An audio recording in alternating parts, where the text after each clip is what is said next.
A new lighting fixture is a great way to freshen up your space. With so many options to choose from, I'm going to provide you with 5 steps on how to select the correct light fixture for your space.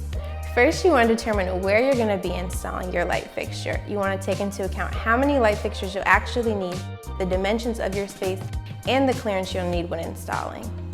Then you want to consider layering 2 different types of lighting. There's task lighting, such as vanity lights or pendant lighting, ambient lights, such as chandeliers, or accent lighting, such as wall sconces.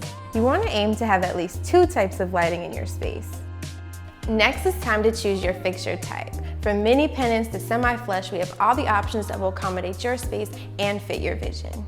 Then comes the fun part, selecting the style of light. The style of lighting that you select really brings the look and feel of your space together. So whether you're interested in farmhouse or mid-century modern, we have all the options to help bring your vision to life. Finally, you'll need to choose the right light bulb base and style for your fixture. The base type is commonly listed in the fixture's candle sleeve and in the installation manual. For more lighting tips, head to hunterfan.com. Brighten the spaces you love with Hunter Lighting.